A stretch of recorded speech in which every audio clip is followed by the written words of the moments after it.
Hello, everyone, and welcome to Around Town. I'm Elizabeth Graff, and I am in the home of Mr. Bill Mitchell, and you are a very talented man, and I'm about to tell everyone why. Well, you know what? I'm going to let him do the talking. I've spoken with Mr. Bill, and he has wonderful stories to tell about nearly everything that he's made here.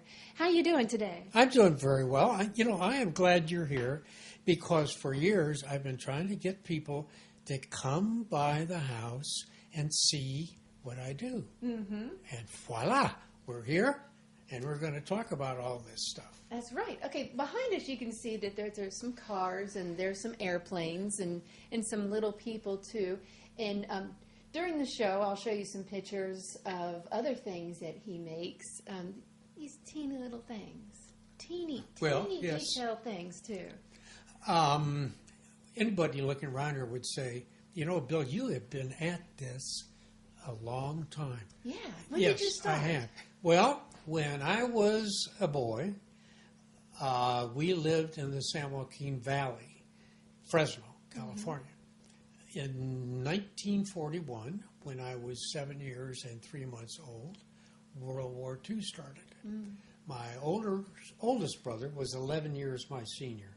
He built the most beautiful biplanes you've ever seen in your life.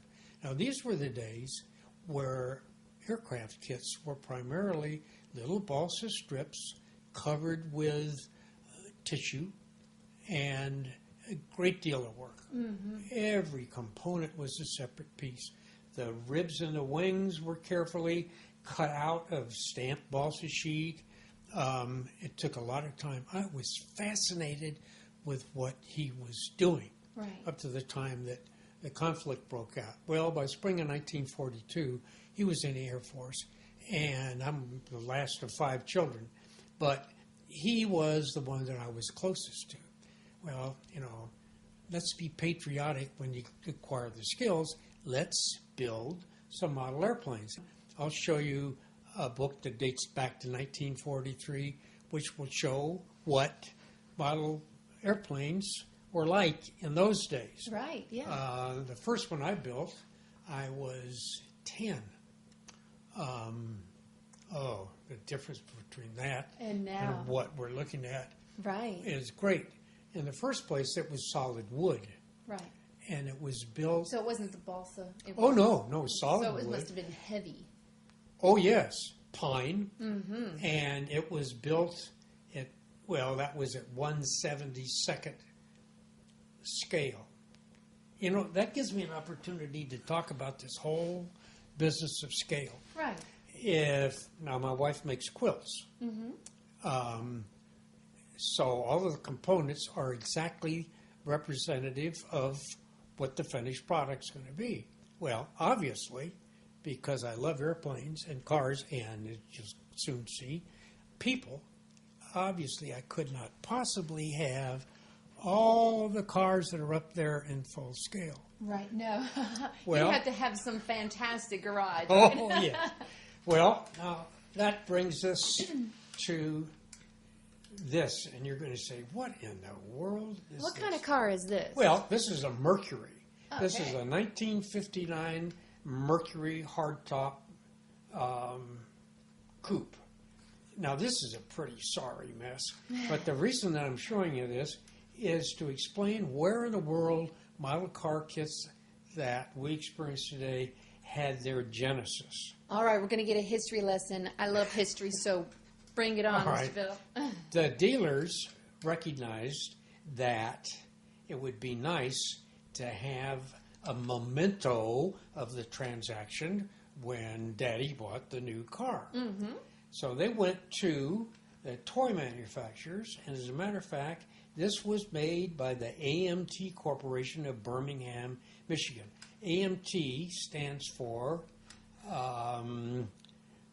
something or other model toy, aluminum model toy. Obviously, the base of this is metal. This is a friction car. If one pushes this across the floor at sufficient speed and then lets go of it, it would travel across the Okay, floor. so one of those ones that if you pull back and let go, Yeah, right. it goes on its own. Exactly. Oh. That's nice. Now, this was a major breakthrough in toy manufacturing because the body was all one piece, except for the taillights and the lenses and the bumpers. And these, aren't these horrid? They are. What are they? It's supposed to be Who some knows? sort of light or it's Thank goodness they're gone. hood ornament. Now, this has seen some tough times in and out of storage cabinets for 50 years. Wow. But the point here is the fact that they could do this all in one piece. In the mid-50s, when I was in the Navy, I built model cars then, and they were horrid because they were multi-piece things, and good luck getting all that lined up. Well, this was a major breakthrough. Now, this is a win-win situation both for the toy manufacturers and for the Ford Motor Company or anybody else that ordered these. Once the model year was over, the situation developed into this. The toy manufacturer had a licensing agreement that after a certain specific number of these were made, they had the rights, the model manufacturer had the rights to produce unassembled promotional models in kit form.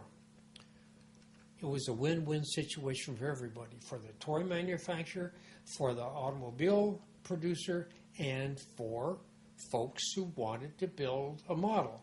Yeah, Well, I mean, anybody, because of this, anybody could now say that they own one of these. exactly. Exactly. And, I had quite a collection of these from before I was married.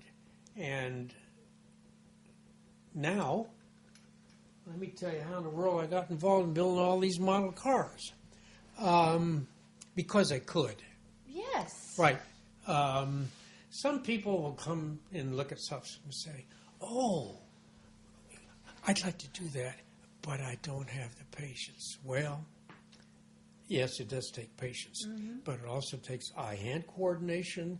It also takes motivation. Some of these things can get to be a little hairier than one might think. I'm sure you'd have to have a steady hand. Oh, you bet. You bet. I'll tell you what. Before we're done here today, Yeah. I'm going to ask you to pick out which one of these models up here you might think would be my favorite. Oh, I can tell you right now. It's this tomato lady truck. How did you know Are you that? serious? It is. I love the character. It is All right. not Now- only a truck, it's total Okay. character. Skip Spivey was the inspiration for that model. Skip's a great guy. When we moved here from California 16 years ago, we didn't know much anybody. Well, we still go to church with Skip and Mary Jane. Skip called me one morning and said, listen, I want you to come to the Salvation Army and meet the director, and I want you just to take a look at what's going on. So I did. Skip and I spent a morning driving around out to Hawkinsville and back in a truck picking up things. And he said, you think you might be interested in volunteering in the Salvation Army? Oh, yeah. So I did. Well, we used to go to Hawkinsville, among other places, to pick up things. And on the way to Hawkinsville, just past Tom Sawyer's farm and that sort of thing, you're entering in Hawkinsville. I rode shotgun. Off to the right, there was a tomato lady stand, probably, 300-400 feet off the road. It was never open. Never open. So I would turn to my driver and I would say, Ike, how can anybody make any money with a tomato stand and they're never open? Well, we'd get down there about once a month and this began to nibble at me. And I said, what do you suppose a truck would look like that was owned by the tomato lady and she was never open? So I built that thing. Now, that looks a mess, Well, deliberately. For someone who's not open, I'm sure her truck's going to be old That's and the rusted. point. Yes. So when we get a chance to look at some of these things individually, I'll explain to you how that happened. You know, I bet you have a story for every model here. Indeed, I do. My grandson used to say to me, "Do you realize you're telling people a story when you build a model?" And I said, "No, I don't realize that." He said, "But you do, because you're personally involved in what you build." Case in point is, look at the green Monte Carlo right next to it. All right? That is a beautiful green. It is indeed. Do you remember, well, maybe you don't. I'm sure the audience will. Somebody named Brandy Mullis. At one time, she was the editor of the Courier Herald. Okay. And when we first moved here, I got acquainted with her. She and Joey came out and did a little story about, for the paper, about this little guy builds model cars. And I told her that during the time we lived in California, I just became enchanted with lowriders. That is a lowrider. Oh.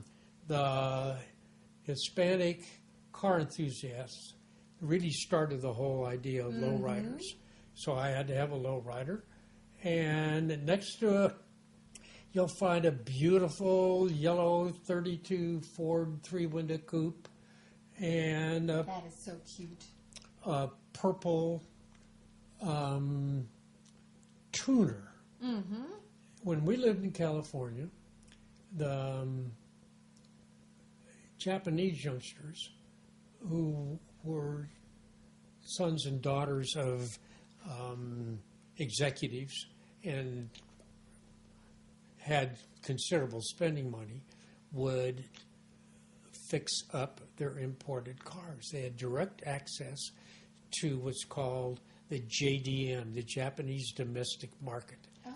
So the Mitsubishi Eclipse, which that is, lacked the go-fast goodies that were available in Japan.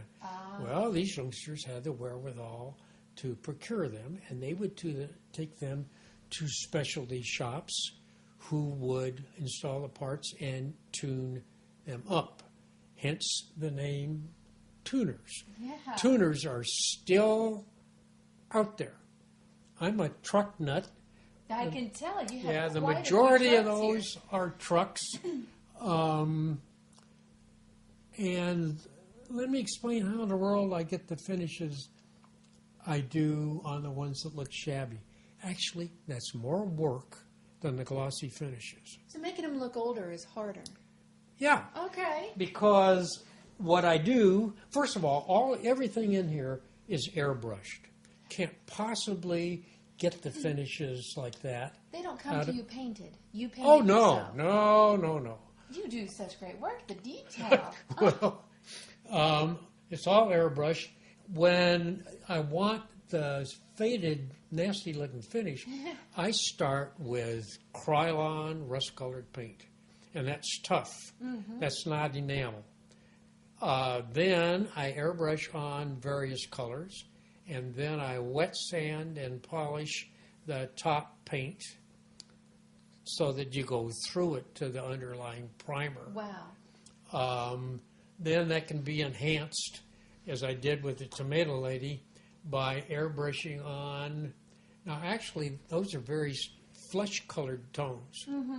If I airbrush and turn the model away from me at a 45-degree angle, then I can build up that finish from the bottom and makes it look like it was mud splattered. Right. So it's a great deal of fun, and more importantly, by the time I'm through with it, I have told you a little story. I've told you how I relate to what I'm making. Now, maybe that sounds a little off. The hours that you spend, you put yourself into each of Oh, these yeah. pieces. Oh, The yeah. hours that you spend, you know, they do come to life. Now, the aircraft, I was going to ask, you know, you got your cars, but tell me about the aircraft. oh, well, my oldest brother, So it started way back. oh, yeah, when you he were built 7 and a beautiful half. biplanes, and I started with the little solid wood models. I didn't build too many of those between the time I was 10 and 12 because, we played outside a lot. But when it was really hot in the summertime, we had a screen porch, and my brother and I could set out and build models. When we moved from the San Joaquin Valley to Pasadena at the end of World War II, and my brother came home, he got back into building models, and I did too. And then all of a sudden, something very strange happened. The balsa wood model cars that I built were replaced with plastic. The Pine airplanes were replaced with beautiful injection molded aircraft. And oh, was I hooked I bet. or what? What your hobby got even better, didn't it? Well, it took a few jumps. My favorite aircraft in the world is the F-4 Phantom. That aircraft was used by the Marines, the Air Force, and the Navy in the Vietnam War. It probably, for a type of aircraft, was the most numerous. It's a great big airplane. They saw lots of action in Vietnam, and one of my cousins was married to a Marine aviator who flew Phantoms. And that's this Right. right here. Okay. So I like the squadron colors. I like the variation in weapons. One there is configured for covering the aircraft that are attacking a target. You know, that's one tough looking. Yeah, it is Plane. a tough aircraft. Right. And were you in the Air Force? No, the Navy. In the Navy? Right. Do you Like- have ships? Did you do ships? I did. I don't know. It wasn't like the cars and the planes. They're really tough to build. I was a little. Oh, yes. I don't mind little parts, but they're really tough to build. I had the good fortune to join the reserve when I was in senior in high school. And in 1955, I decided, let's get your active duty out of the way. And I'm glad I did. I'd never left the country. But I still like to model military stuff. And I really like to model military miniatures. And right. that's what's in that cabinet across the room. You All want to right. take a look at some of that? Well, we're going to go to a break right now, but when we come back, we will definitely check out All the little right. military figurines, the miniatures. I hope you guys come back and check this out, so stay with us.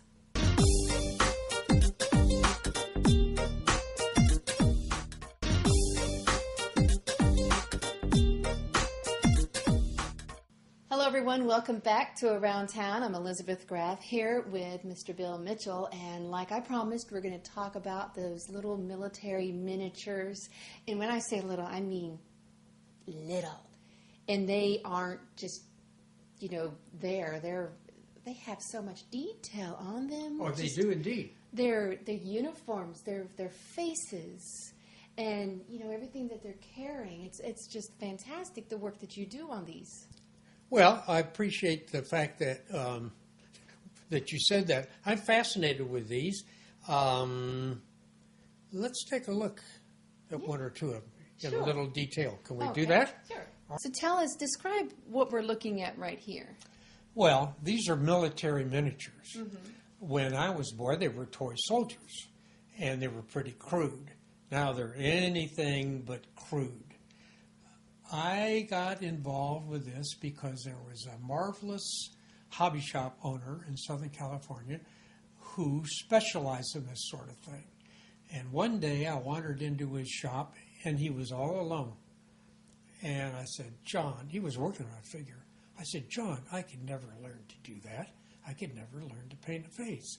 And his response was, nonsense. I'm going to show you how to do this. And in about half an hour, he did.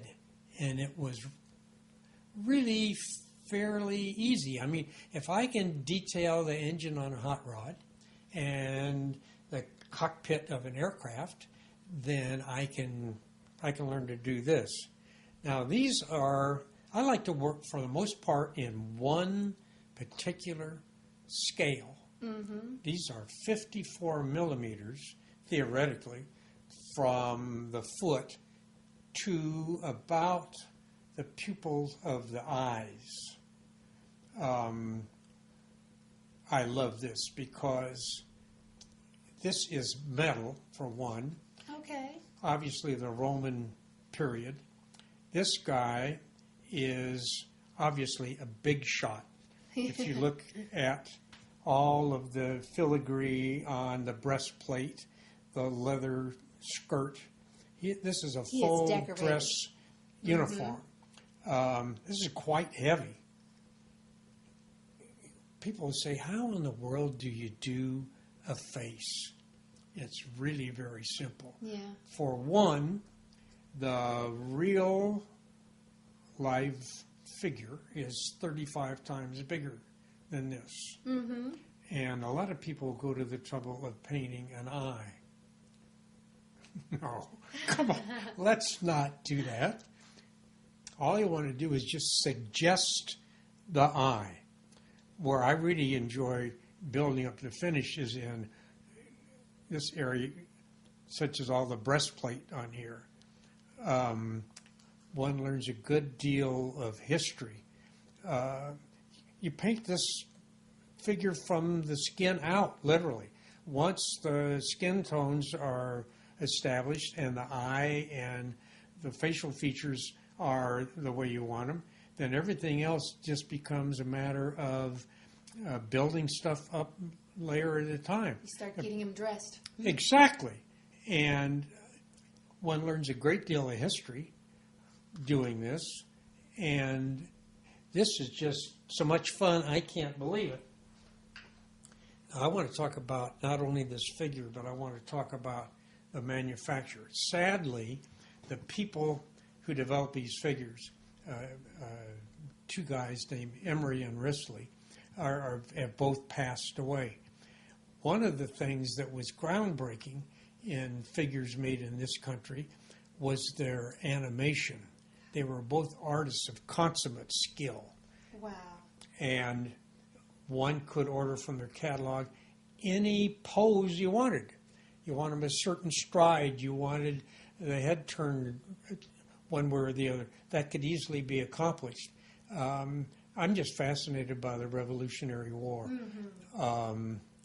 This was a kind of a breakthrough figure for me because I got to the point I decided, you know, Bill, you need to develop your own painting style. So I did.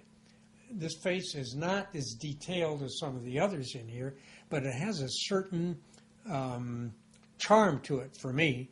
This obviously is a Continental Army. There were major variations in the coat colors, jacket colors, but basically the majority of their trousers were all khaki clothing. And you've painted each and every button, too. Oh, right. I was quite happy with that. There are other Emery Risley figures in there, with both of the gentlemen that started the business having passed away. The remnants of the business are being sold off. That's pretty sad. That is sad. Now, I have to ask you, I see a really, really teeny one over here in the corner. That is so let me teeny. tell you about this. These are delightful. Most people who live here in the length of time know Rufus and Mary Barbie. Mm-hmm. They own Southern Printing. Well, I have the habit of taking things into McDonald's in the morning that I built, and Rufus and Mary are always very appreciative audiences. Mm-hmm. And Rufus said to me one day, I have something for you. Went to the truck and came back with a sack full of little metal figurines, some of which are realistic, like these little fantasy figures, little knights. And then there were these oddball things. You know, this is something my 13 and 11-year-old would just adore. They would just get their hands all over these. My understanding is that these were used in board games, Dungeons and Are Dragons you and that sort of thing. serious? Right. Wow. And so they're fantastic. I soaked all of these things to get off, I don't know, metal that's not painted. These are lead-based for the most part, will blossom. So I had to soak these for quite a while to get all of the nasty-looking stuff off of here. And these things are just fantastic. Well, bless his heart, Rufus and Mary, as I began to bring these things into McDonald's in the morning, would say, "Good night, look at this. I kind of like this because this is very thin glitter paint, and it adds a certain, I don't know, Mystical. fantastic Right, quality." yeah. Right. So I enjoy that. That's very appropriate. I really like the Napoleonic period. People don't realize that in the Russian campaign, about 3/4 of the troops that Napoleon took into Russia were left dead on the steppes when they had to retreat. There are a lot of different campaigns. All the Napoleonic period really ran about 20 years. This particular trooper is from the Battle of Leipzig. This is metal, and I love this because of the fact that it has so much character to it. Yes. And all the equipment he's carrying, too. Oh, right. Everything that he had to have, he carried with him. There are little devices. This is a holds ammunition, and this device here tells you what branch of the service that he's in. Oh.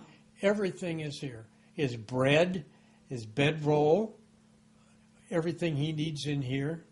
So you're right. You really get a history lesson as you're bet. detailing and You bet. painting these.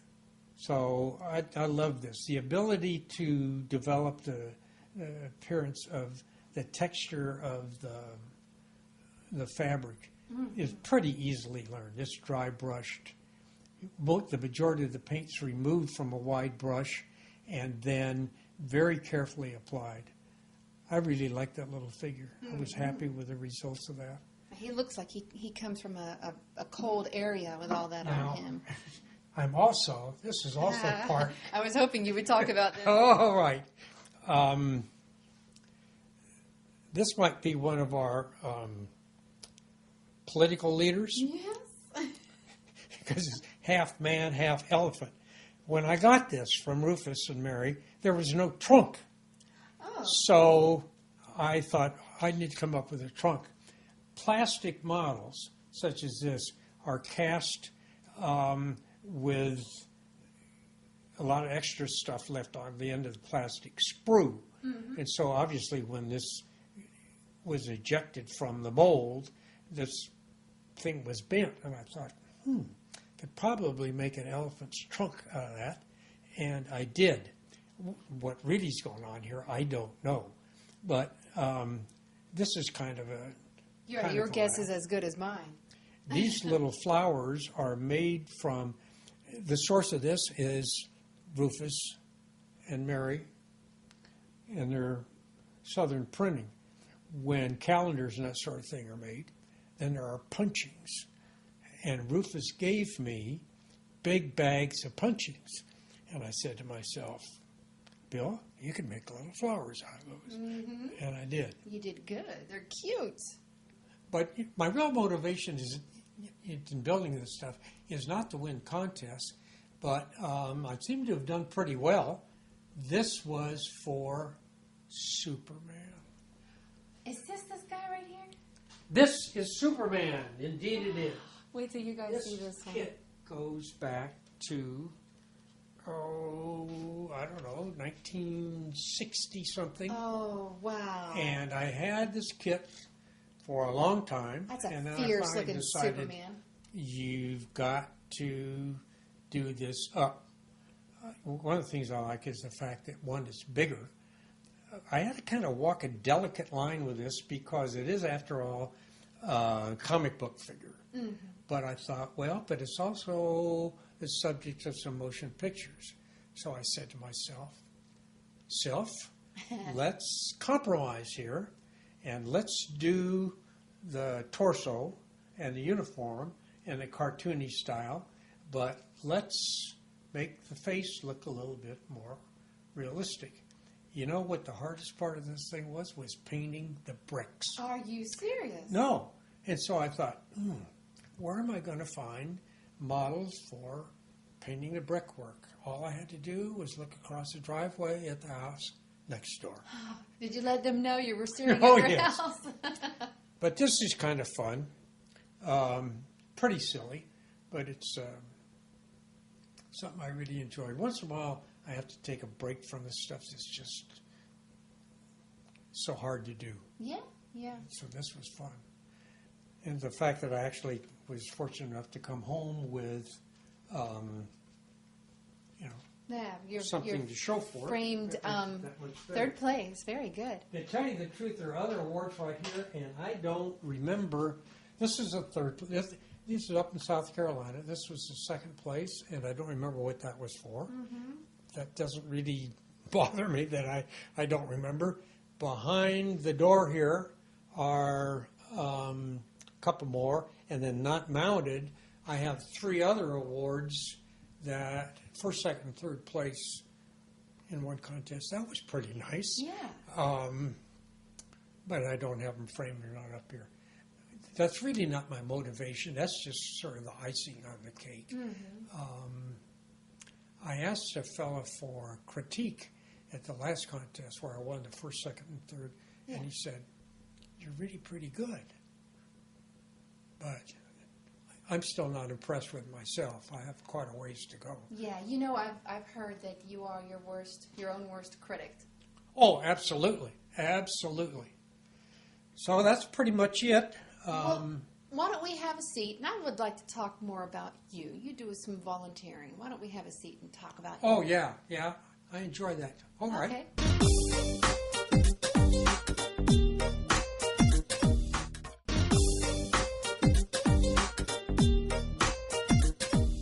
Okay, so you volunteer a lot of your time at a couple places. Tell us about that. Well, no, not a lot. Down through the years, I've found that I'm happiest over at the VA. Initially, I kind of had to find where I was comfortable, and a wonderful lady that used to be the patient advocate named Dreama Suthvan, who since has retired and gone on to something else, and I got along wonderfully well. And she got me involved with the blood drives. That was great. I didn't have to do much of anything except make people feel comfortable when they came in to give blood. It was a great staff over there. Then when she left there, I left doing that, and I found myself kind of looking around for something to do. And Frank Brooks, who used to be the volunteer coordinator, and I kind of came up with look around, find something you're comfortable with. And I found myself one day saying, why don't you go down and take a look at the hobby shop? That was about 16 months ago. Well, it turned out that the woman that had run the hobby shop was going to retire from that. And one of the staff members, a young woman, kind of became an advocate for me. Miss Kiley said to the gal that was directing the hobby shop, maybe you need to, give this guy an opportunity to spend some time in there. It was a good fit. And actually, I don't spend that much time over there 2 days a week, but I love it. Originally, I thought, with your model building skills, why you're going to just knock these vets. You're going to wow them. Right. Didn't happen. Absolutely didn't happen. They don't need me turns out I need them Yeah. because these guys built stuff when they were kids. Once the initial intake of people who want to come in and find something to build is over, then everything just settles down. It's wonderfully calm, and those people are domiciliary patients, and they're there because they have a specific physical need or emotional need that needs to be addressed very intensely. So the hobby shop is an area where they can just jump out of the pressure cooker, and I love that because once they're involved with their project, then they begin to communicate from one table to another, and I just kind of work it. Let's just lower the temperature and get these guys to just be themselves. So they don't need me, I need them. And it's great. I found that I know nothing about leather work. That's humbling. That's good. But that's the 4 hours a week I spend over there, 2 on Wednesday and 2 on Friday. That's the best part of the week. Yeah. Because I'm with a bunch of the guys. Quite a few ladies are in there. I'm not learning anything about building models, but I'm sure to learn a lot of life stories. Pretty humbling. You know, you realize how fortunate we are as a family not to have gone through some of the things that some of those guys have gone through. So it's a win-win situation. I get to be involved with the guys. I get to be involved with handicrafts. And it's kind of a time to measure myself, you know, and that's good for you, It is. I think. Right. It is. And you said you and your wife, you're volunteering for Meals on Wheels. Yeah, we do Meals on Wheels. That's a very short route. One of the things that's just amazing is the route that we cover, which I won't disclose. It has a wild juxtaposition of people from a socioeconomic standpoint. That's good to be reminded. It's a short, quick route. We really enjoy it.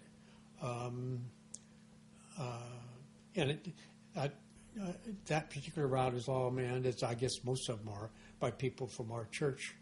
So we're all after the same goal, and it only amounts to 2 days a month, but very, very significant 2 days. Yes. Yeah. How long have you been doing that? Oh gosh, I don't remember. Originally, my wife had a woman partner. I don't know. I want to say 3-4 years. It's very quick.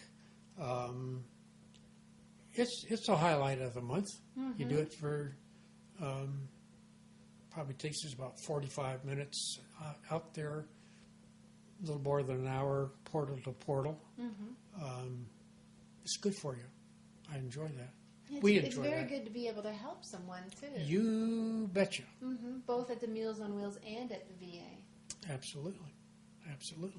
I got to tell you, I'm impressed with your talent, your models, your skill with the painting, the details, and all the volunteer work that you and your wife do.